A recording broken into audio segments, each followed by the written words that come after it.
Hello दोस्तों, मैं आप लोगों को इलेक्ट्रोस्टैटिक्स पढ़ा रहा था। उसमें अब हम लोग आगे पढ़ते हैं। पिछले वाले क्लास में मैं आप लोगों को क्वेश्चन दिया था कि कुछ चार्जेस दिए थे और किसी हर चार्ज पे आपको नेट इलेक्ट्रोस्टैटिक्स के चैप्टर में जो एक बेसिक होता है नेट फोर्स पाना था। तो आप लोग ट्राई कर लिए होंगे। थोड़ा क्रिएटिविटी के नाम पे, सोचने के नाम पे, आइडिया प्लानिंग के नाम पे मैं दिया था। हो सकता है कि आप लोग बहुत लोग नहीं कर पाए होंगे, पर कुछ ना कुछ तो सोचे होंगे कि कैसे करना है। एनीवे, इससे पहले कि हम लोग उन क्वेश्चंस को सॉल्व करें या उस तरह के क्वेश्चन को सॉल्व करें, आज एक दो क्वेश्चन और बेसिक वाले कर लेते हैं और फिर उसके बाद उसको सुपर पोजिशन प्रिंसिपल के नाम पे उसको फिर से करेंगे। पहले उसको पढ़ लेंगे। तो फिलहाल एक क्वेश्चन ऐसे कर लेते हैं, क्वेश्चन कि फाइंड इलेक्ट्रोस्टैटिक फोर्स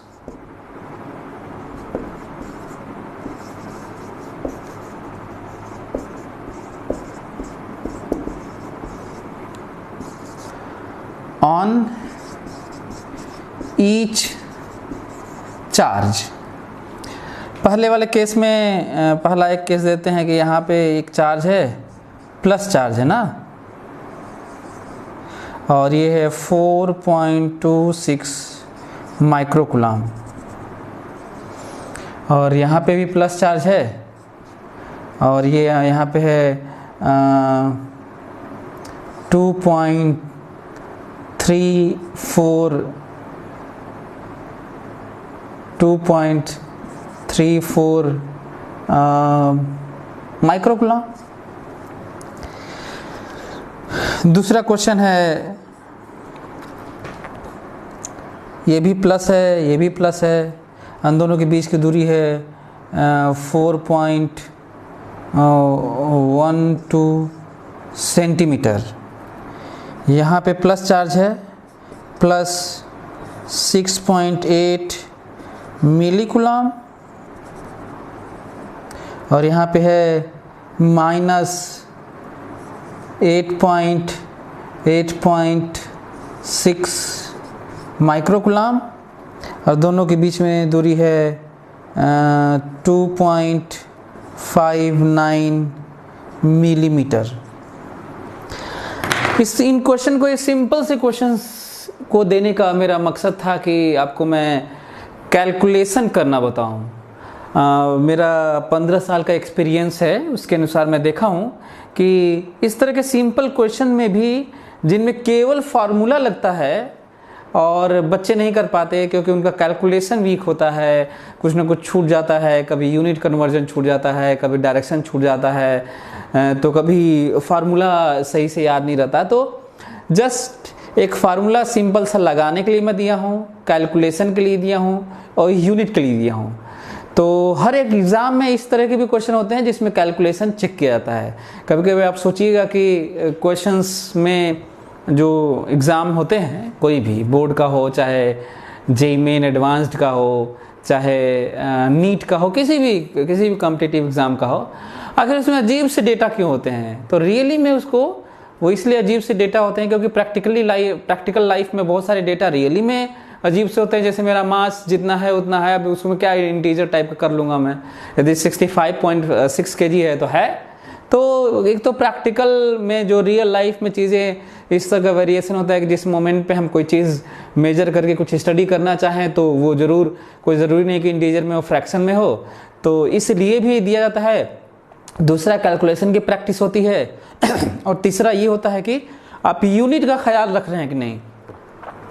तो यदि मैं कहूँ कि इसके लिए हमें क्या करना है ना, इसके लिए हम क्या करें यहाँ पे फोर्स, तो पहला तो पॉइंट ये है कि पहले सोचते हैं दो पॉजिटिव चार्ज है, ये पॉजिटिव चार्ज है और ये भी पॉजिटिव चार्ज है, तो एक दूसरे को रिपेल करेंगे, ये है ना, ये ऐसे एक दूसरे को रिपेल करेंगे।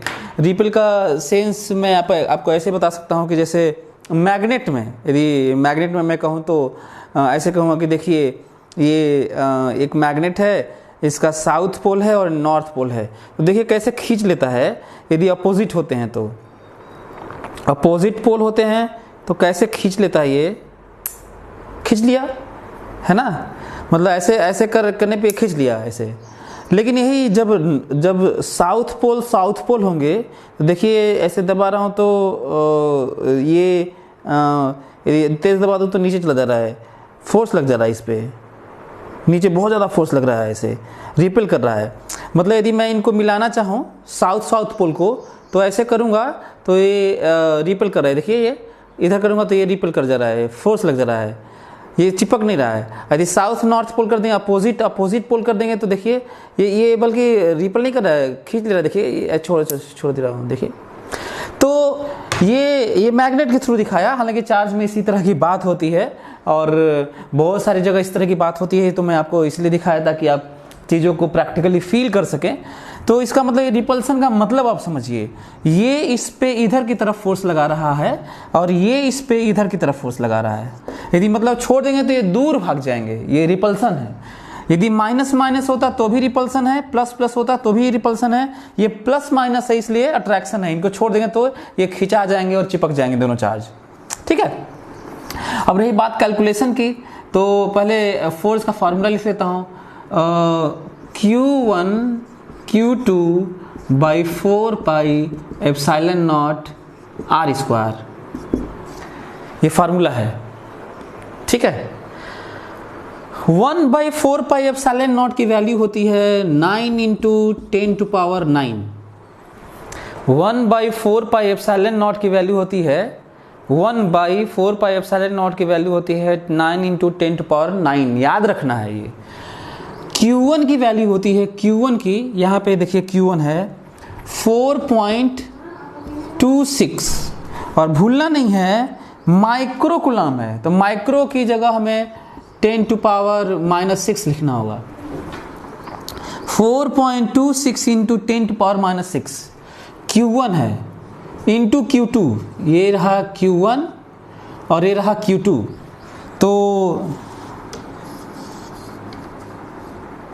तो यदि मैं कहूँ कि ये वाला वैल्यू कितना लिखना है तो 2.34 इंटू 10 टू पावर -6, मतलब ये माइक्रो छूट ना जाए, है ना। माइक्रो कूलम है तो माइक्रो, नैनो कूलम है तो 10 to power -9, 10 to power, milli coulomb है तो 10 टू पावर -3, है ना। सेंटी है 10 टू पावर -2, पता नहीं है, मतलब आपको इस बात का ख्याल रखना होगा। किलो है तो 10 टू पावर 3 होता है, तो ये बहुत ज़रूरी है कि हम लोग इसका ख्याल रखें कि ये वैल्यूज़ कैसी हैं। और नीचे देखिए सेंटीमीटर है, तो MK सिस्टम में आपको तो मीटर में रखना होगा। सेंटीमीटर है, किलोमीटर है, कुछ भी है, मिलीमीटर है तो आपको मीटर में रखना होगा। ये सब माइक्रो दिस दैट है तो आपको कूलम में ही रखना होगा, तभी फोर्स न्यूटन में आएगा, है ना। इसी तरह मासेज होते हैं, मिलीग्राम होते हैं, ग्राम होते हैं, किलोग्राम होते हैं ना, ऐसे इस टाइप का, तो हमेशा आपको किलो केजी में रखना होता है। एनीवे, तो यहाँ पे 4.212, अब बच्चे के आर की जगह केवल यही रख देते हैं। सो पहला ये मैसेज है कि भाई इनको यूनिट का ख्याल रखा जाए, और दूसरा है कि यहाँ पे भी यूनिट का ख्याल रखा जाए, माइक्रो के नंबर वाला ख्याल रखा जाए, यूनिट का ख्याल रखा जाए। तो बहुत सारे बच्चे केवल सिंपली यही लिख देते हैं, जबकि यहाँ पे हमें 10 टू पावर सेंटीमीटर है तो 10 टू पावर -2 मीटर, ऐसे। अब रही बात इसके कैलकुलेशन की, तो इसी को कैलकुलेट करने पे फोर्स आने वाला है ना, इसको कैलकुलेट करने पे फोर्स आने वाला, तो मैं इसको मिटा देता हूँ और देखते हैं कि वैल्यू क्या आती है जल्दी में। यदि आप, अच्छा हाँ, कैलकुलेशन के नाम पे यदि ऑप्शंस देखे जाए, यदि ऑब्जेक्टिव क्वेश्चन है चाहे अप्रोक्सीमेशन लिया जाए, तो मेरे अनुसार तो फटाफट पहले हमें इसको ऐसे करना चाहिए, 10 का पावर लिख लेना चाहिए ऐसे ना। हमेशा जो मैं बता रहा हूँ उसको ख्याल करिए। ये देखिए ये 9 है, ये -6 है, ये -6 है, -12 और ये स्क्वायर है, सॉरी ये स्क्वायर है, तो ये ऊपर चला जाएगा तो ये वाला 10 टू पावर 4 हो जाएगा। यहाँ पे 10 टू पावर -4 होगा तो ऊपर जाएगा तो 10 टू पावर 4 हो जाएगा, तो ये 9 और ये 10 पावर 4 हो जाएगा तो 13, उसमें से 12 घट गया तो 1 हो गया। ये फिर से मैं याद दिला देता हूँ आपको कि ये 9 है और ये -4 जब ऊपर जाएगा तो प्लस हो जाएगा, तो 9, 9 और 4 13, 13 में से -12 गया तो 1 आया। मैं इसलिए समझा रहा हूँ क्योंकि बहुत अच्छे बच्चों को मैं देखा हूँ जिनका कैलकुलेशन वीक होता है। तो थोड़ा जल्दी करने के लिए पहले पावर को ध्यान रख लेना चाहिए, फिर उसके बाद बगल में लिख लेना चाहिए कि ये 9 है, इसको भी मैं छोड़ देता हूँ और यहाँ पे भी मैं 16 लिख लेता हूँ, है इसको छोड़ के, क्योंकि स्क्वायर है तो ये इसको 4 लिख लेता हूँ और इसमें इसको 16 लिख लेता हूँ, 16 स्क्वायर, और इसको मैं 2 लिख लेता हूँ। अप्रॉक्सीमेशन है ये, यही मैं आपको समझाने की कोशिश कर रहा हूँ।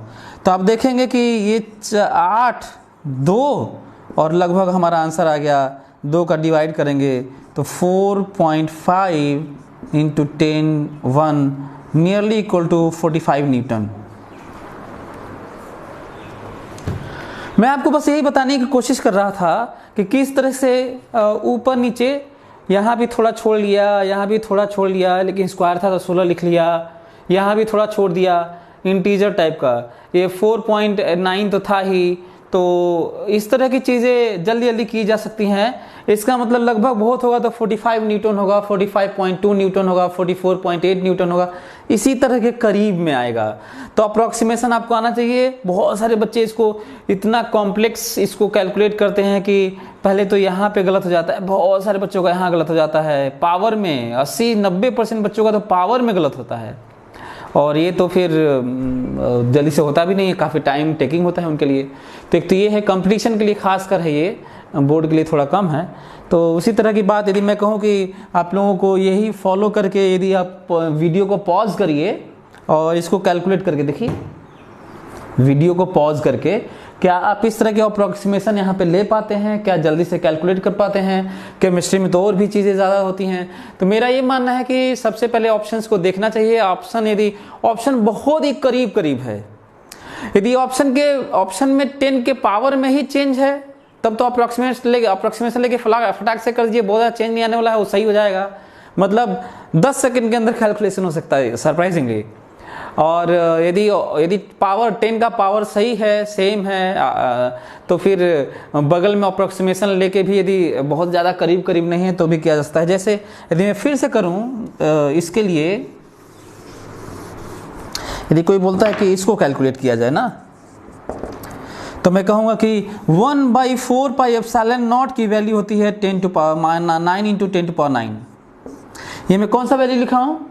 1/4 पाई एप्सिलॉन नॉट की वैल्यू 1/4 पाई एप्सिलॉन नॉट की वैल्यू होती है, ये छूट न जाए, है ना।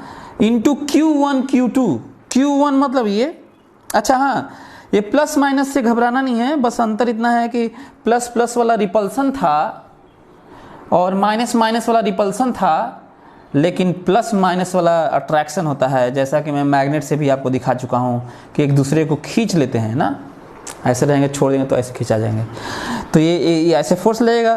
तो Q1 6.8 into 10 to power milli coulomb है, मिली कूलम। Q2 ये Q2 है, तो माइनस यूज नहीं करना है, माइनस के लिए ही तो हम लोग ये डायरेक्शन दिखाए हैं। एक और यदि मैं साइंस के लिए मैं बात करूं तो आप हमसे पूछेंगे कि इन चीज़ों को कैसे हम लोग, फोर्स वेक्टर है, फील्ड वेक्टर है, टॉर्क वेक्टर है, वेलोसिटी, एक्सेलरेशन, डिस्प्लेसमेंट, बहुत सारे वेक्टर ही हैं सब, मोमेंटम, एंगुलर मोमेंटम। तो मैं यही कहूँगा कि भरसक प्रयास करना चाहिए कि डायरेक्शन दिखाना चाहिए और मैग्नीट्यूड लिखना चाहिए, और इन सब का साइन का कम ध्यान रखना चाहिए। हाँ, कई बार मजबूरियां हो जाती हैं, इतना कॉम्प्लेक्स अरेंजमेंट होता है, 3D अरेंजमेंट होता है, परसेप्शन वीक होने लगता है, इमेजिनेशन वीक होने लगता है, हम लोग कम समझ पाते हैं कि कैसे किधर क्या लग रहा होगा, तो हम लोग फिर वेक्टर फॉर्म में जाते हैं, या तो हम IJK फॉर्म में जाते हैं, या तो सिमेट्री को थोड़ा यूज़ करके हम थोड़ा और छोटा बना लेते हैं, यही होता है। तो जहाँ पे इमेजिनेशन वीक हो, और ये संख्या बहुत 0.01% कर सकते हैं, इसका मतलब 99.99% आप ज़रूर प्रयास करिए, भरसक प्रयास करिए कि आप मैग्नीट्यूड चीज़ों का दिखाइए, डायरेक्शन दिखाइए, मैग्नीट्यूड लिखिए, डायरेक्शन दिखाइए, उसे महसूस करने की कोशिश करिए। इसका मतलब फिजिक्स को यदि मैग्नीट्यूड और डायरेक्शन दिखा के महसूस किया जाए, जैसे मैं कर रहा हूँ, वो ज़्यादा आसान होता है बजाय इसके कि हम लोग वेक्टर फॉर्म में लिखें। हालांकि मैं कुलॉम्स लॉ को वेक्टर फॉर्म में भी लिखूंगा, लेकिन वो बहुत कम यूज़ होगा। कहाँ यूज़ होगा ये भी बताऊंगा। एनीवे, तो Q1 Q2 तो माइनस नहीं लिखना है, हमें फोर्स निकालना है। डायरेक्शन तो माइनस का यूज़ करके मैं डायरेक्शन दिखा चुका हूँ। Into Q2 8.6 into 10 to power micro गुलाम। मैं गुलाम नहीं लिख रहा हूँ, गुलाम ऑब्वियस है ऐसे, और ये मैं मान के चल रहा हूँ कि जो मैं लिख रहा हूँ वो सीधा न्यूटन में आएगा ना। नीचे ये लिख रहा है millimetre 2.59 into 10 to 1 millimetre -3 metre में लिखना है इसको स्क्वायर। इसी को कैलकुलेट करना है। मैं बिल्कुल सही लिखा हूं, इसी को कैलकुलेट करना है। अब दिक्कत यह है कि इसको बड़ा दिक्कत है, कैसे कैलकुलेट किया जाए। फिर मैं यही बोलूंगा कि अप्रोक्सीमेशन के नाम पे मैं आपको अप्रोक्सीमेशन सिखा रहा हूँ, किस तरह से तेजी से कैलकुलेट करके अप्रोक्सीमेट किया जा सकता है। हालांकि आपके पास कैलकुलेटर है या किसी को कोई और चीज़ है, यदि रियल में आप इंजीनियर डॉक्टर कुछ हो गए हैं या लैब असिस्टेंट हो गए हैं या फिर किसी के असिस्टेंट हो गए हैं या फिर साइंटिस्ट, तो अब तो चीज़ें अवेलेबल है कि आप कैलकुलेशन नहीं होगा। लेकिन अभी फ़िलहाल आप क्योंकि पढ़ाई कर रहे हैं, वहाँ पे कैलकुलेटर अलाउ नहीं है, तो आपके इस माइंड को भी सर्च किया जाता है, चेक किया जाता है कि कितना पावरफुल है कैलकुलेशन में। एनीवे, ताकि कहीं ज़रूरत पड़े तो आप जल्दी से कैलकुलेट भी कर सकें। हाँ, तो यदि हमको इसको अप्रॉक्सीमेट करना हुआ तो मेरे दिमाग में क्या आएगा, पहले मैं लिखूँगा 10 टू पावर लिखूँगा फटाक से। तो मैं देखूँगा कि यहाँ पे 9 है, यहाँ पे -6 होगा। ये जब स्क्वायर होगा तो यहाँ पे -6 होगा, और ऊपर जाके जुड़ जाएगा, ये प्लस हो जाएगा। तो 9 6 15 9 और ये 6 जाके 15 हो गया, तो +15 10 के पावर, और ये 6 3 9 माइनस, तो 15 में से ये जो 9 पावर गया माइनस होके ये कितना दे दिया, 6 दे दिया।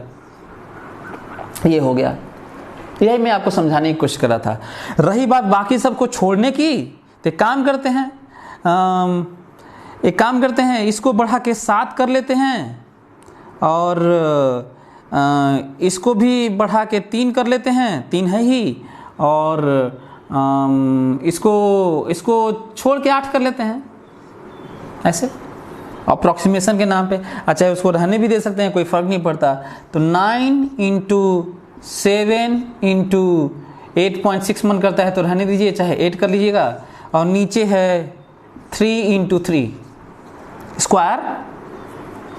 मैं आपको यही बता रहा था कि किस तरह से फटाक से अप्रोक्सीमेट किया जा सकता है चीज़ों को, वो समझने की ज़रूरत है ना। तो यदि अब इसको जल्दी से किया जाए तो देखिए कितना आसानी से, कितना इंटरेस्टिंग तरीके से अप्रोक्सीमेशन हो रहा है कि ये कैंसिल हो गया, 7 का मल्टीप्लाई किया, और ये तो आप मल्टीप्लाई करने आता ही होगा कि ठीक है, इंटू 10 टू पावर 6, इसका मतलब 6.02 इंटू 10 टू पावर 7। आज मैं आपको कैलकुलेशन करना भी सिखाया, यूनिट का ख्याल रखना सिखाया, वैल्यू को याद करना बताया, फार्मूले को याद करना बताया कि फार्मूला याद होना चाहिए, और किस तरीके से हम साइंस को आसानी से समझने की कोशिश करते हैं। पूरे किसी भी किताब में देखेंगे तो हालांकि वेक्टर क्वांटिटीज़ की भरमार है, वेक्टर क्वांटिटीज़ हर चैप्टर में पूरा भरा हुआ है, लेकिन हम लोग साइंस को आसानी से समझने के लिए, इमेजिन करने के लिए, आसानी से महसूस करने के लिए साइंस को, फिजिक्स को हम लोग स्केलर टाइप में मैग्नीट्यूड लिखते हैं, साइन नहीं लिखते, और डायरेक्शन दिखाते हैं। और जब जोड़ना घटाना होता है तो हम लोग वेक्टर को ध्यान में रखते हुए उसको हम लोग जोड़ते घटाते हैं। जैसे यदि कहते हैं कि अक्सर जोड़ना ही जनरली जोड़ना पड़ता है। तो एक ही तरफ होगा तो जोड़ लेंगे, उल्टा होगा तो घटा लेंगे। तो ये उल्टा सीधा वाला जो बात हो रही है वो हम लोग डायरेक्शन दिखाएंगे। तो ये पॉइंट है जो मैं आपको इन सब चीज़ों में बताने की कोशिश किया और ट्राई किया कि आप कहीं पे न्यूमेरिकल हो कोई चीज़ की इस तरह की, तो आप इन चीज़ों को आसानी से कैलकुलेट कर सकें और सही से उसको आप यूनिट के साथ ही न्यूटन है आप लिख सकें। तो आज मैं बताया कि कैलकुलेशन को कैसे अप्रॉक्सीमेट फटाक से किया जाता है, वो तो मैं आपको समझा रहा था इसलिए, नहीं तो बहुत तेज़ी से मैं कर देता हूँ अप्रॉक्सीमेट लेके। और अप्रॉक्सीमेशन में फिर से आपको याद दिला देता हूँ, पहले पावर वर्ग का ध्यान रख के लिख लेना चाहिए, पावर को फिर छोड़ के इन सब को अप्रॉक्सीमेट कर लेना चाहिए। जैसे है ना, ऐसे यदि मान लीजिए यहाँ पे 20 ऐसे होता 25 पॉइंट ना, तो इसको ऐसे फटाक से यहाँ पे लिख लेते, कह देते नहीं यहाँ पे ऐसे है और यहाँ पे -2 है। क्लियर हो रहा है? मतलब 1 डिजिट वाला ही बना लेंगे। कोई कहता है कि नहीं यहाँ पे 66.8 है, तो कहते हैं कि हाँ ठीक है 66.8 है तो हमारा 6.68 होगा और यहाँ पे 10⁻² होगा। मतलब यहाँ पे एक एक डिजिट का कर लेंगे, थोड़ा आसान हो जाता है। तो पावर में भी फटाक से एक डिजिट इधर खिसका के एक डिजिट ना, एक डिजिट पे लेके आना चाहिए, हमेशा एक डिजिट पे लेके आना चाहिए। पावर चेंज करना चाहिए, फिर पहले ओवरऑल पावर लिखना चाहिए और इन एक एक को फटाक से अप्रॉक्सीमेट करना चाहिए, या तो छोड़ देना चाहिए। इसको भी बहुत करते हैं, ये हो जाता 8 हो जाता यार, यहाँ पे 56 होता, 4 का डिफरेंस होता 5.65 का हो जाता है। एनीवे, तो ये एक बात रही जो आप लोगों को आगे से ख्याल रखना है। अब एक और क्वेश्चन इसी तरह का थोड़ा सा कैलकुलेशन टाइप का, और क्वेश्चन को कैसे सीखना चाहिए, कैसे ध्यान रखना चाहिए वो मैं बता देता हूँ। Total amount of negative charge in 100 gram water. Find ना, find, हाँ ये क्वेश्चन क्यों दिया मालूम है? ये मैं बताने की कोशिश किया कि कूलॉम्स लॉ आप जान गए, फार्मूला जान गए, कैलकुलेशन करना जान गए, पर कुछ ऐसी बात होने लग रही है अब कुछ नहीं समझ में आ रहा है। बच्चे आगे कहते हैं सर ये क्या, ये है क्या मतलब है और कैसे होगा, ये तो बड़ा दिक्कत है ना। तो मैं आपको इसमें बहुत सारे क्वेश्चन करवाने जा रहा हूँ। क्या पूछेगा तो क्या करना होगा, इसमें केमिस्ट्री टाइप की भी चीज़ें आ जाएंगी। तो हमें जैसे इस क्वेश्चन से मेरा मकसद है कि कोई क्वेश्चन आप देखें तो उसे थोड़ा महसूस करने की कोशिश करें। कोई ज़रूरी नहीं है कि आप सीधा फार्मूला बेस्ड डायरेक्ट फार्मूला लगा दिया आ गया। तो अभी हाँ, पिछला वाला तो वही था, जो पिछला वाला करवाया वही था। अब ये थोड़ा सा कठिन है, इसे थोड़ा और कठिन पढ़ेंगे, थोड़ा और कठिन पढ़ेंगे, थोड़ा और कठिन पढ़ेंगे, और इतना कठिन मैं आपको तक लेके जाऊंगा धीरे धीरे और प्लानिंग के तौर पे कि दुनिया का सबसे कठिन क्वेश्चन करेंगे हम लोग इलेक्ट्रोस्टैटिक का अपने कोर्स के लेवल तक का। तो ये समझने वाली बात है, बड़ी इंटरेस्टिंग होगी हम लोग की बातें आगे धीरे धीरे। फिलहाल ये हम लोग समझने की कोशिश करें कि इसके लिए हम क्या करें ना। ठीक है, चलिए। Total amount of negative charge, तो ध्यान से मेरी बात सुनिए, तब मैं क्या क्या कर रहा हूँ एक समझने की कोशिश करिए। 100 ग्राम वाटर है, 100 ग्राम वाटर है, तो इसमें मैं निकालना है, मेरे दिमाग में यह है कि total amount of negative charge in 100 gram water. तो मेरे दिमाग में आना चाहिए कि 100 ग्राम वाटर में नेगेटिव चार्ज कहाँ होता है। तो ऑब्वियसली यार वाटर मॉलिक्यूल तो एटम से मिलके बने होते हैं। एक ऑक्सीजन एटम होता है, 2 हाइड्रोजन एटम होते हैं। एटम में इलेक्ट्रॉन प्रोटॉन न्यूट्रॉन होता है, तो न्यूट्रॉन तो न्यूट्रल होता है। इलेक्ट्रॉन प्रोटॉन, इलेक्ट्रॉन निगेटिव होता है, प्रोटॉन पॉजिटिव होता है। अब इलेक्ट्रॉन के बारे में लग रहा है पूछ रहा है ये भाई, दुनिया का कोई भी, मैं ही जो पूरा बना हुआ हूँ, भले ही बायोलॉजी वाले इसको सेल के नाम पे, बेसिक बिल्डिंग ब्लॉक्स जिसे बोलते हैं, सेल के नाम पे पढ़ते हैं, और respiratory system, this system, nervous system, पता नहीं क्या क्या, बहुत सारे एनाटॉमी और क्या सब पढ़ते हैं। लेकिन और बेसिक में जाएंगे तो वो जो चीज़ें बनी हुई हैं वो छोटे छोटे और पार्ट से बने होंगे, और बेसिक में जाएंगे तो सॉलिड लिक्विड टाइप का बने होंगे, और बेसिक में जाएंगे तो मॉलिक्यूल से बने होंगे, और बेसिक में जाएंगे तो वो एटम से बने होंगे, और उसको पार्ट में देखेंगे तो वो इलेक्ट्रॉन, प्रोटॉन, न्यूट्रॉन से बने होंगे। तो यदि मैं कहूं कि मैं पूरी बॉडी पूरा भरा हुआ इलेक्ट्रॉन, प्रोटॉन, न्यूट्रॉन, इसके अलावा कुछ नहीं हूं, तो ये बात सही है। एक भी इसके अलावा कोई पार्ट नहीं है। सरप्राइजिंग लग रहा होगा कि ये पूरी जो बॉडी मेरी दिख रही है आपको, इसमें हर एक चीज़ जो दिख रहा है, भले ही आपको कलरफुल चीज़ें दिख रही हैं, कपड़ा वपड़ा सब मिला के बता रहा हूँ कि सारा इलेक्ट्रॉन, प्रोटॉन और न्यूट्रॉन का बंडल है ये पूरा शरीर, या कोई भी चीज़, ये बोर्ड या आप या कहे चाहे कोई भी, इसमें इलेक्ट्रॉन, प्रोटॉन, न्यूट्रॉन के अलावा कुछ भी एलिमेंट नहीं है। पर इस तरह की चीज़ें क्यों दिखती हैं कलेक्टिवली? क्योंकि ये हमारा परसेप्शन है। तो आपको इस पे भी सोचना चाहिए कि कितनी ब्यूटीफुल दुनिया है, लेकिन इलेक्ट्रॉन, प्रोटॉन, न्यूट्रॉन के अलावा कुछ भी नहीं है जो ये दुनिया दिख रही है। और कितनी ब्यूटीफुल, कितनी अलग अलग तरह की चीज़ें दिखती हैं। मेरी उसी में से आवाज़ भी आ रही है, आप सुन भी रहे हैं, आप चलते हैं, जागते हैं, सोते हैं, उठते हैं, सब कितनी अजीब सी बात है। एनीवे, ग्रेट फिलॉसफी, उसको छोड़ देते हैं। अच्छा, तो टोटल अब तो क्लियर हो गया है कैसे हम लोग को साइंस के बारे में कोई क्वेश्चन हो तो कैसे सोचना चाहिए। नहीं, सो अब मोलर वेट होता है ना, अवोगाड्रो नंबर, मोलर मास, जो आप जानते हैं कि हाइड्रोजन का H2O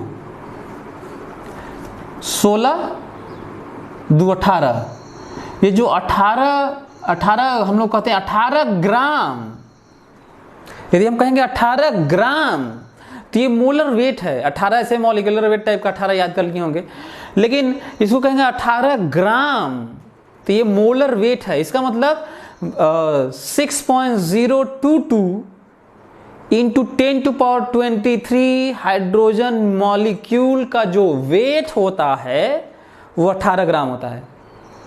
तो ये चलिए, फिर ये तो मैं ऐसे ही आपको याद दिला रहा था। तो मोलर वेट से डिवाइड किया 18 ग्राम, 100 ग्राम को 18 से डिवाइड किया।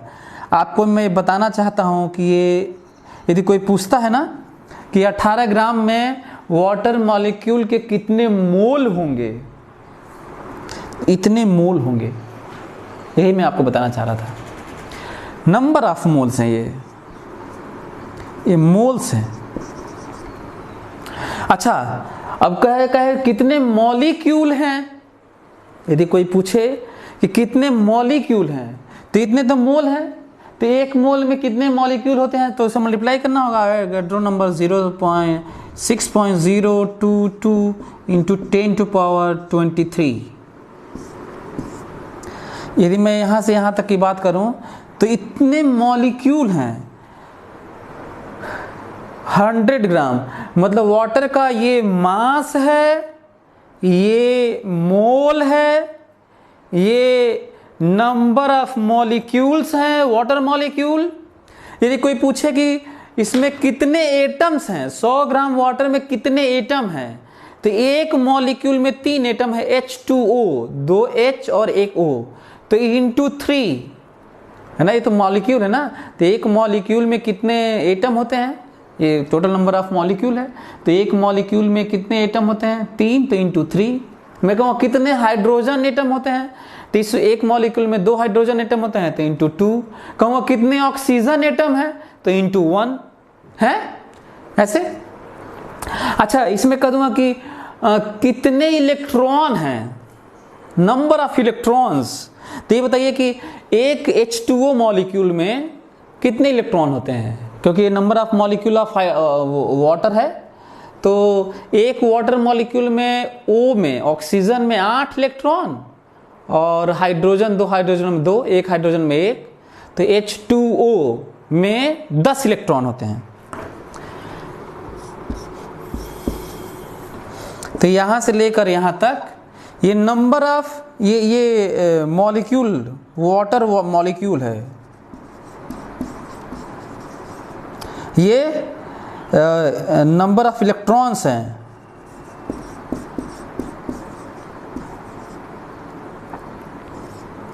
ये नंबर ऑफ इलेक्ट्रॉन्स हैं, है ना, यहाँ पे।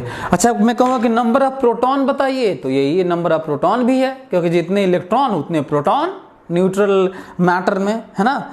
एनीवे, अच्छा, तो अभी नंबर ऑफ इलेक्ट्रॉन है, अब कितना चार्ज है, इतने तो इलेक्ट्रॉन है, कितना चार्ज है, तो एक इलेक्ट्रॉन पे हमेशा एक एक की बात करके मल्टीप्लाई करते जा रहे हैं ना, एक एक की मल्टीप्लाई करके एक एक में क्या, एक एक में क्या, ऐसे कर, एक मॉलिक्यूल में तो इसमें ऐसे करके। तो एक इलेक्ट्रॉन में कितने चार्ज होते हैं एक इलेक्ट्रॉन पर, तो वैल्यू है 1.6 इंटू 10⁻⁻19, इतना चार्ज है।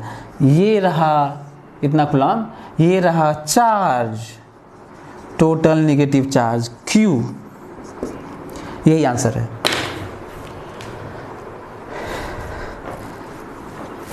Mass of water, mole of water, number of molecule of water, number of electron,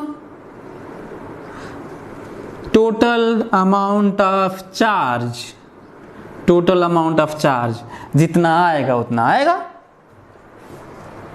यही है, यही मैं बताना चाह रहा था। इसमें बताते समय मैं आपको टोटल अमाउंट ऑफ चार्ज नहीं करवाया, मैंने बहुत कुछ आपको बताया।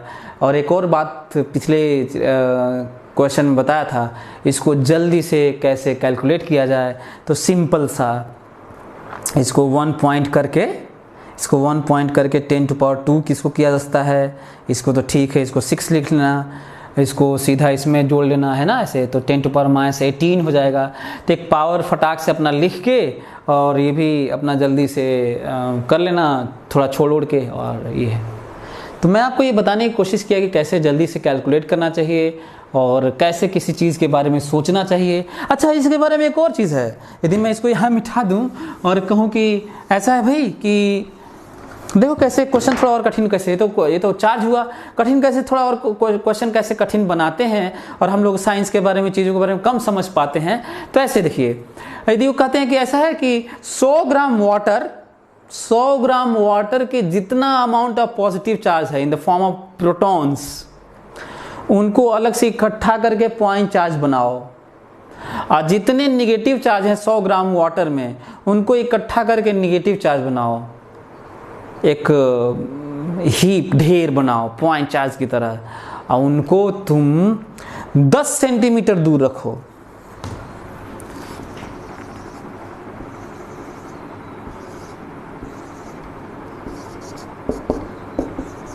पता है ये वाला कितना है, ये इतना ही है।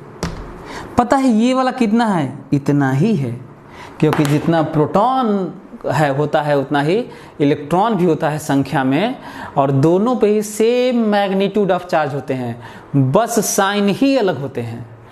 तो यदि कहा गया है कि 100 ग्राम वाटर का, इमेजिन करिए क्वेश्चन क्या है, 100 ग्राम वाटर में जितना भी पॉजिटिव चार्ज है उसको निकाल के एक पॉइंट चार्ज माना जाए, और जितना निगेटिव चार्ज है इलेक्ट्रॉन पर उसको निकाल के एक पॉइंट नेगेटिव चार्ज माना जाए, और इन दोनों को हीप, ढेर, उनको 10 सेंटीमीटर दूर रखा जाए, तो उनके बीच में कितना फोर्स लगेगा। 10 सेंटीमीटर दूर रखा जाए, 10 सेंटीमीटर दूर रखा जाए तो कितना फोर्स लगेगा।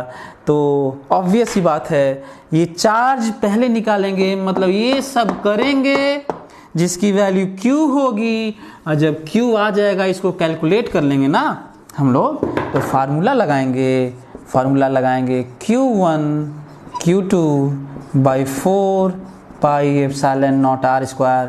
और ये मैं आपको इस तरह की बातें पढ़ा चुका हूँ।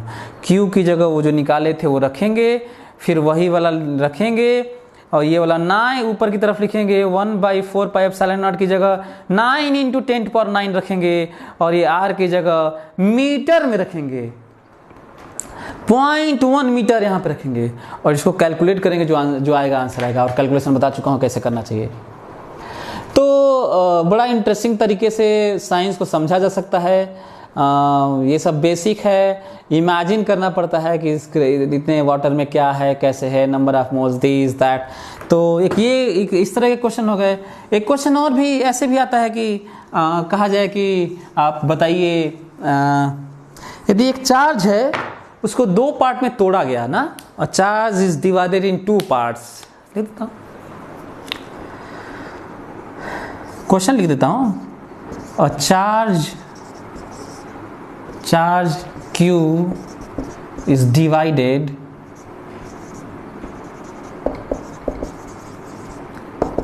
in two parts,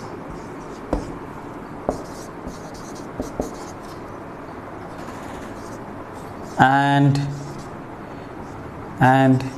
kept at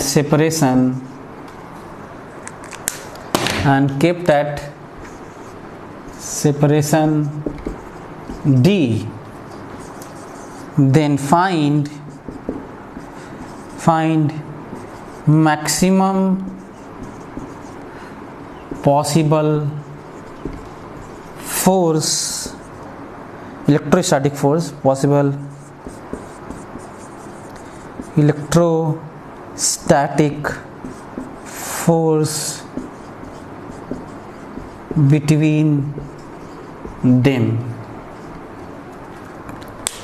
एक चार्ज है Q, इसको दो पार्ट में डिवाइड किए, दो पार्ट में, इक्वल पार्ट में नहीं, दो पार्ट में, पता नहीं इक्वल होगा नहीं होगा वो देखेंगे, दो पार्ट में डिवाइड किए और उनको D दूरी पर, D सेपरेशन पर, D दूरी पर रखा गया।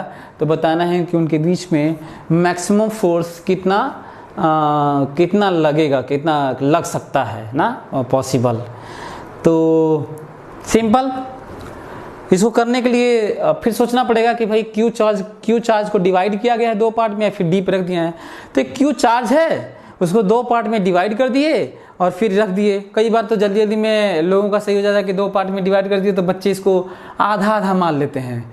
बाद में पता चलता है कि मान तो लिए थे रैंडमली ऐसे ही आधा आधा, लेकिन सही हो गया, क्योंकि जब मेहनत करके जब निकाला जाता है तो सही में आधा आधा ही आता है। तो एक तो सिमेट्री का सोचा जाए तो भी आधा आधा होगा, पर सिमेट्री का सोचा जाए तब, कई लोग बिना सोचे ही कई बार तुक्के में लह जाता है अपना, उनका सही भी हो जाता है। तो कई बार ऐसा होता है, लेकिन उसे साइंस नहीं कहते, बल्कि यदि सिमेट्री का सोच के भी कर रहे हैं तो भी साइंस कहेंगे। ये तो हाईएस्ट लेवल का थॉट हो गया। तो मेरे कहने का ये मतलब है कि क्वेश्चन निकाल लेना, आंसर मिल जाना, आपका सही हो जाना, ये सब अलग बातें हैं। और साइंस को एंजॉय करना, सीखना, और किसी भी क्वेश्चन को एक कहना, जैसे मेरे पढ़ाने का मकसद ये है कि आप ऐसे पढ़ें इलेक्ट्रोस्टैटिक्स या साइंस जो भी, कि आप ये दावा करें कि हम जानते हैं और इतने अच्छे से जानते हैं, इतना डीपली जानते हैं, उसका सब कुछ जानते हैं, इसलिए कोई भी क्वेश्चन ऐसा नहीं हो सकता जिसको मैं न कर पाऊं। न करने का केवल एक रीज़न होना चाहिए मेरी नज़र में क्वेश्चन को न करने का केवल एकमात्र रीज़न होना चाहिए, वो है आपको क्वेश्चन न समझ में आए कि अरेंजमेंट कैसा है, क्या हो रहा है, जो कि जनरली नहीं होता है। आपको क्वेश्चन समझ में आता है कि क्या हो रहा है। तो क्वेश्चन समझ में आ जाए और फिर भी आपसे क्वेश्चन न हो, इसका मतलब आपने अच्छे से उसकी तैयारी नहीं की, बेसिक से उसके फंडामेंटल को नहीं समझा। मेरा यही मानना है, इसको चैलेंज भी लेना चाहिए। मैं जब आईटी की तैयारी कर रहा था, आईटी निकाला भी, आईटी बीएचयू से मैकेनिकल इंजीनियरिंग पढ़ा हुआ हूँ, तो मैं तो फिजिक्स को एटलीस्ट, हालांकि मैं केमिस्ट्री मैथ्स में भी इसी तरह की सोचता था, लेकिन फिजिक्स मेरा फेवरेट सब्जेक्ट था। और मैं रियली में इस बात को चैलेंज के साथ लेता था कोई भी क्वेश्चन को, कि मैं तो जानता हूँ फंडामेंटल बेसिक और चीज़ें क्या होती हैं, हमको सामने चीज़ें दिखती थी, तो कोई क्वेश्चन कैसे नहीं हो सकता, ऐसे हो ही नहीं सकता। फिर भी कुछ क्वेश्चन होते थे जिसके आंसर नहीं आते थे, फिर भी कुछ क्वेश्चन होते थे जहाँ पे इक्वेशन कम रह जाते थे, अननोन ज़्यादा रह जाते थे, सब्स्टिट्यूट नहीं होते थे। लेकिन ये अलग बात है, आंसर नहीं आना कैलकुलेशन के कारण अलग बात है, इक्वेशन कम लिखे रहना ये अलग बात है ना, सॉल्व नहीं होना। लेकिन लॉज वाला जो लगाता था वो ज़रूर होता रहता था। शायद कहीं कहीं कुछ चीज़ें में भी रह जाती होंगी, क्योंकि परफेक्शन के आदमी बहुत करीब हो सकता है, लेकिन परफेक्ट वैसे भी सुने भी होंगे आप लोग। लेकिन मेरा मानना है कि उसको प्रैक्टिकल लाइफ में परफेक्ट ही कहा जाता है जो बहुत करीब होता है। एनीवे, तो मैं ये कहूँगा कि मैं इसको करने की कोशिश कर रहा हूँ। तो शुरुआत ऐसे करते हैं, क्वेश्चन तो यही है, तो यदि क्वेश्चन ये है तो इसको करने का तरीका तो तब ये है। एक चार्ज है Q, इसको डिवाइड किया गया और दो जगह रख दिया गया। तो मान लेते हैं कि एक Q है ये तो ये बचा हुआ ये है, और दूरी डी दूरी पर रख दिया गया, है ना। एक चार्ज q को डिवाइड करके ऐसे रख दिया गया d दूरी पर। अब आप सोच रहे होंगे कि मैं ऐसा क्यों माना हूं, तो फिर से आपके लिए मैसेज है, जब कोई चीज़ें अननोन तरीके से डिवाइड की जाए या पूछी जाए या फिर किसी मोमेंट पे कहा जाए क्या होगा, तो एक और मैसेज है आपके लिए, आपको चीज़ों को अपने से मानना होगा। किसी भी क्वेश्चन में यदि ज़रूरत पड़े तो और जितना ज़रूरत पड़े वो सब मानना होगा। बस अंतर इतना होना चाहिए, ध्यान रखना है कि आपको एक क्वांटिटी मानना है, दो क्वांटिटी मानना है, जनरल है कुछ भी, time, velocity, acceleration, force, charge, distance, कुछ भी सब मान लीजिए। बहुत सारे बच्चे तो यहीं पे रुके रहते हैं, मानते ही नहीं। क्वेश्चन समझ में आता है, मानते ही नहीं है, जैसे अभी माना गया है। तो आपको अपने से मानना होगा। बस ज़रूरत इस बात की है कि आप उसके बाद लॉज लगाइए, कंडीशन लगाइए, गिवन वैल्यूज़ जो चीज़ें दी गई हैं उसको यूज़ करिए, और इस तरह से आंसर लेके आइए कि आपकी सारी मानी हुई चीज़ें में से एक भी उस आंसर में ना हो, केवल उस आंसर में वही हो जो क्वेश्चन में दिया गया हो, वही क्वांटिटीज़ हो। तो चलिए, ये तो दिए ही थे, ये दिए ही थे, क्वेश्चन आप देख सकते हैं, लेकिन ये नहीं दिए थे। तो यदि किसी चीज़ में क्यू चार्ज दो में तोड़ दिया तो एक को क्यू मानूंगा, तो बचा हुआ तो यही रहेगा। अब रही बात फोर्स की, तो फोर्स की वैल्यू आप जानते हैं क्या होता है, कि Q1 Q2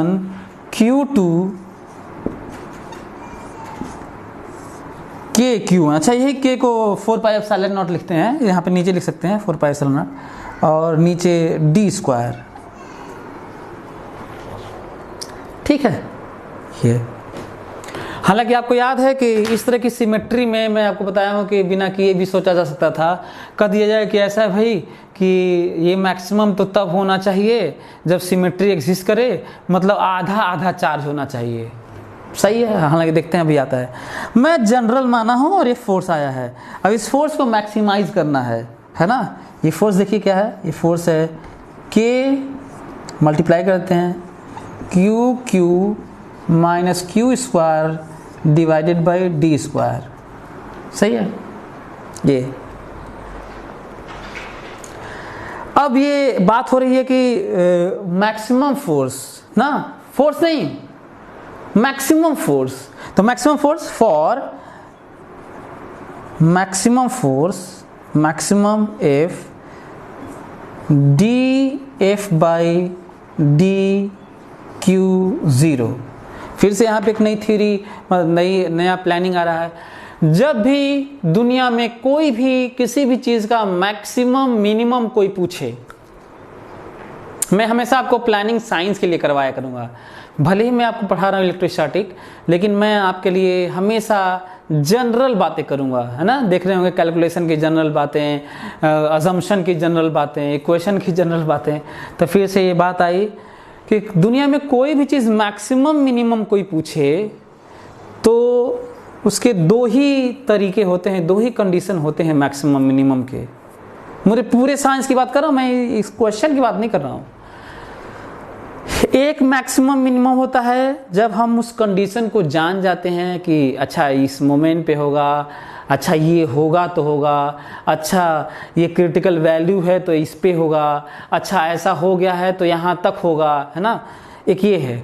और दूसरा है हम जान नहीं पाते कि कब होगा, कहाँ होगा, चीज़ें इतनी खतरनाक ढंग से कॉन्टिन्यूसली वैरी करे कि हमको पता न चले कि कब होगा, कैसे होगा, कहाँ होगा, है ना। तो आपको मैं बार बार बोल रहा हूँ कि इसके अलावा मैक्सिमम मिनिमम दुनिया में नहीं होता, केवल दो ही कंडीशन होता है। एक होता है कि हम क्या जान पाते हैं, जैसे एग्जांपल लेते हैं कि इसको फेंक दिया ऐसे तो पता चला कि ये मैक्सिमम हाइट तक जाएगा, तो हम लोग जान जाते हैं कि मैक्सिमम हाइट कोई पूछ रहा है तो V0 होगा तो चलिए वो लगा देंगे, है ना। चाहे रिफ्लेक्शन में होता है कि रिफ्लेक्शन में डेंसर मीडियम से रेयर मीडियम में कोई लाइट जाती है डेंसर से, तो एंगल ऑफ इंसिडेंट, ये मान लीजिए सरफेस है तो एंगल ऑफ इंसिडेंट ऐसे बढ़ाते रहते हैं, ऐसे एंगल ऑफ इंसिडेंस ऐसे बढ़ाते रहते हैं, तो एक समय ऐसा है तो क्रिटिकल वैल्यू पे ये रिफ्लेक्शन शुरू हो जाता है, टोटल इंटरनल रिफ्लेक्शन। तो अब हम लोग को मालूम चलता है कि ये बढ़ता रहा है तो 90 डिग्री पे होते ही उसके बाद सीधा रिफ्लेक्शन शुरू हो जाएगा। तो फिर अब वो वाला हम तो ऐसे ही लगाएंगे। फ्रिक्शन में भी जैसे ये है तो इस पर फोर्स लगाते रहें, फोर्स बढ़ाते रहें, एक समय ऐसा है कि सरकने लगता है ये, तो हमें क्रिटिकल वैल्यू मालूम है कि उससे ज़्यादा लगने पे सरकने लगता है। तो क्या हम चीज़ों को जान पाए, सोच पा रहे हैं कि कब किसी चीज़ को ओवरकम करेगा तो होगा। तो मैक्सिमम मिनिमम दोनों चीज़ें पूछी जाती हैं। तो क्या ये हम लोग सोच पाते हैं, सोच पाएंगे किसी भी क्वेश्चन में? अच्छा हाँ, मैं आपको इसलिए भी इसको डिटेल में समझा रहा हूँ क्योंकि ये सबसे टफेस्ट पार्ट होता है साइंस के क्वेश्चंस को अटेम्प्ट करने का। मतलब हायर एजुकेशन में भी बता रहा हूँ, तो जो मैं बता रहा हूँ उसको ध्यान से सुनना चाहिए, उसको फॉलो करना चाहिए।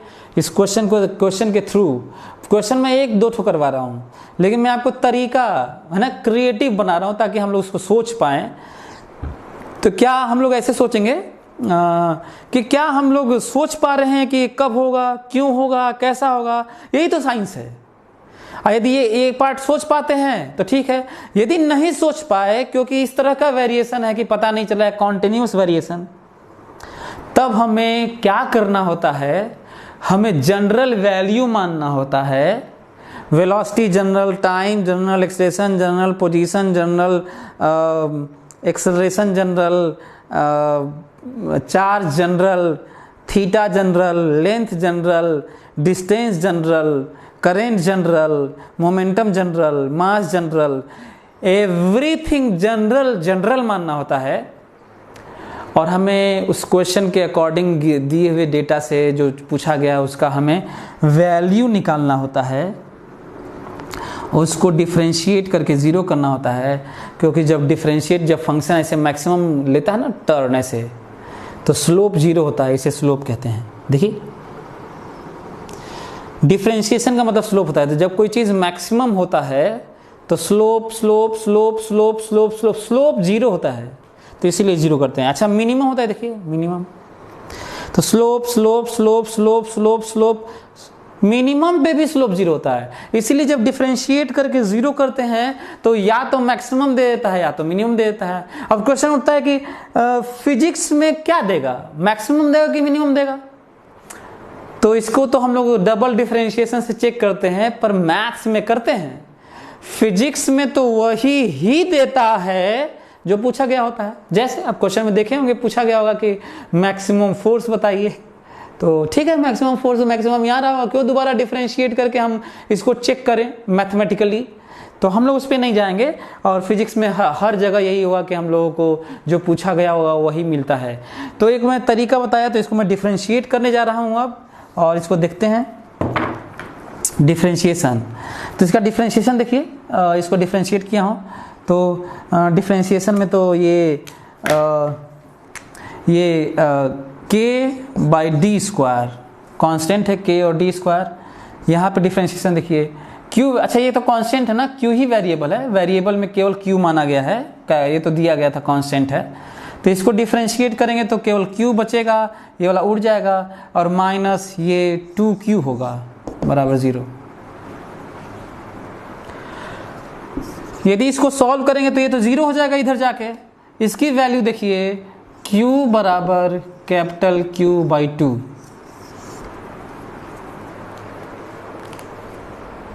Q बराबर Q/2, मतलब ये कितना होना चाहिए? टोटल चार्ज जो दिया था शुरू में आधा होना चाहिए।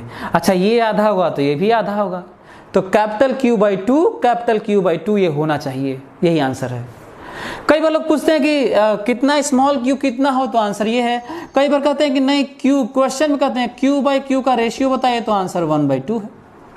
कई बार कहते हैं Q/Q का रेशियो, Q/Q का किस रेशियो के लिए दोनों चार्ज जो सेपरेट डिवाइड करके रखे गए हैं उनके बीच मैक्सिमम फोर्स होगा, तो आंसर है 1/2। मतलब कितने तरीके से क्वेश्चन पूछे जा सकते हैं आप इमेजिन कर सकते हैं। तो ये है, तो Q कितना होना चाहिए, तो इतना होना चाहिए। Q/Q का रेशियो कितना होना चाहिए, तो इतना होना चाहिए। अच्छा मैक्सिमम फोर्स कितना होगा, तो एक काम करते हैं तब रख ही लेते हैं यार, यही ना फोर्स था, यही ना फोर्स है। या फिर यहीं पे यहाँ पे सोच के रख लेते यार, तो कह देते ऐसा है भाई कि Q1 Q2 यहाँ पे रखेंगे तो भी वही आएगा, आप रख के देख लीजिएगा, बाई डी स्क्वायर।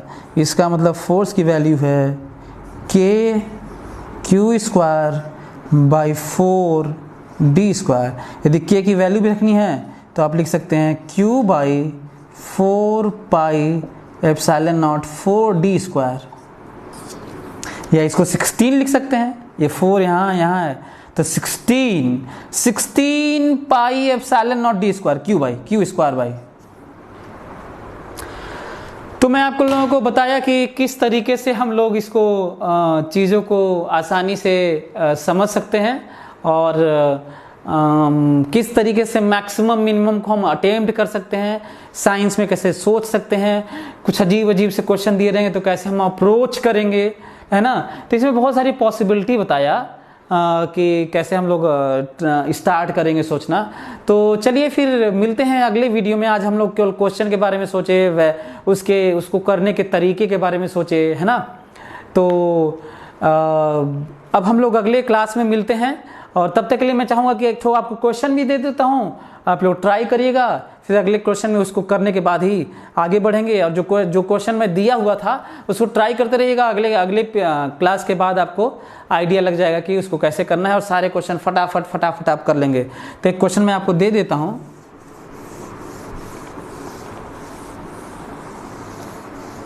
क्वेश्चन लिखता नहीं हूँ, आपको बस बता ही देता हूँ कि क्वेश्चन क्या है ना।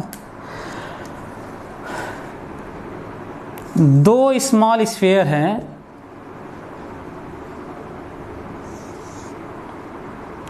उनको d दूरी पर रखा गया है। सिमिलर कंडक्टिंग स्फीयर है ना, कंडक्टिंग स्फीयर है, उनको d दूरी पर रखा गया है। एक पे चार्ज Q है और दूसरे पे 2Q है और d दूरी पर रखा गया है। तो इनके बीच में फोर्स जो लग रहा है वो F लग रहा है ना, इनके बीच में फोर्स F लग रहा है।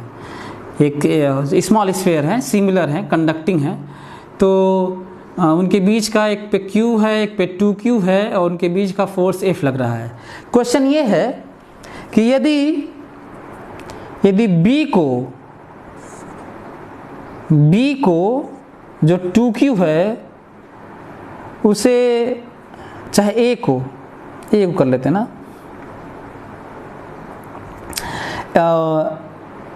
A को जिस पे Q है उसको C से टच कराया जाए, C से जो न्यूट्रल है, ठीक है। C को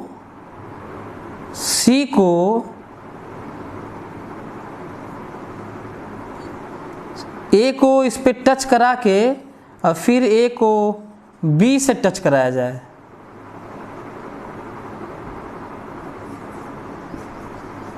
A को ही टच करा जाए और फिर इसके बाद A और B को उतनी ही दूरी पर रखा जाए, D दूरी पे। तो बताना है F डैश कितना होगा। इस तरह के क्वेश्चंस बहुत सारे होते हैं, है ना। फिर से मैं क्वेश्चन याद दिला देता हूँ। A और B 2 स्मॉल स्फीयर हैं, कंडक्टिंग है और एक पे Q है, एक पे 2Q है और डिस्टेंस D है, तो उनके बीच का फोर्स F है। एक क्वेश्चन में लिखा रहेगा, लंबा लिखा रहता है तो मैं लिखा नहीं। A को न्यूट्रल C से टच कराया जाए सिमिलर कंडक्टिंग स्फीयर से, फिर उसी A को फिर B से टच कराया जाए और फिर इन दोनों को A और B को ही फिर से D दूरी पे वैसे ही रखा जाए, तो जो अब नया फोर्स लगेगा इस F के टर्म में ऑप्शन दिया रहेगा 3F/16, 2F/9, 13F/25, कुछ ऐसे इस टाइप का कुछ ऑप्शन दिया रहेगा। मैटर ये नहीं करता कि मैं क्वेश्चन लिखा कि नहीं, चाहे क्वेश्चन उसमें क्या देगा, कहीं पे क्या दिया हुआ है। ज़रूरत इस बात की है कि जो इसकी जो थ्योरी है उसको हम लोग समझ पा रहे हैं कि नहीं। तो आप इसको ट्राई करिएगा कि कैसे होगा, इस तरह के क्वेश्चन आपको मैं आपको अब जैसे ही थोड़ा सा और पढ़ा लूँगा तो आपको शीट दिया करूँगा। ज़्यादा अच्छा होगा कि मैं ऐसे ना दूँ क्वेश्चन, बल्कि आपको शीट के थ्रू 10 दूँ। तो फिलहाल अभी मैं आपको नहीं दे रहा हूँ शीट, क्योंकि अभी फिजिक्स तो ऐसा ही है कि हमें थोड़ा समझने में टाइम लग जाता है। तो अगले क्लास में मोस्ट प्रॉब्ली हम आपको शीट देंगे और उसको ट्राई करके आइएगा। तो इसको भी ट्राई करके आइएगा। अगले क्लास में यहीं से शुरू करेंगे, फिर हम लोग सुपर पोजीशन पढ़ेंगे, जिसको यूज़ करके पिछले क्लास में दिया हुआ क्वेश्चन को हम लोग सॉल्व करेंगे। Okay, thank you.